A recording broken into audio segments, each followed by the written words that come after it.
இன்றைக்கு எல்லா இடத்திலுமே ஊழல். ஒரே ஒரு உதாரணம், ஒரு பானை சோற்றுக்கு ஒரு சோறு பதம் என்று சொல்வார்கள்.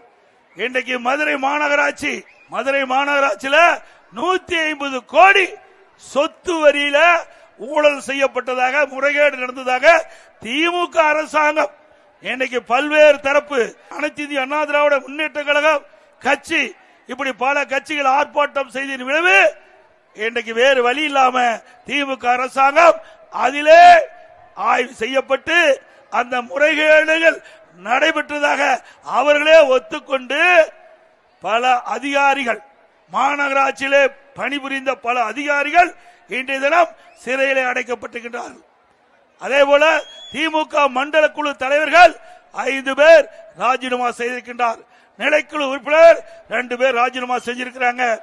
இன்றைய தினம் மதுரையினுடைய மாநகராட்சி மேயர், அவருடைய கணவர் கைது செய்யப்பட்டிருக்கின்றார். யாருடைய ஆட்சி?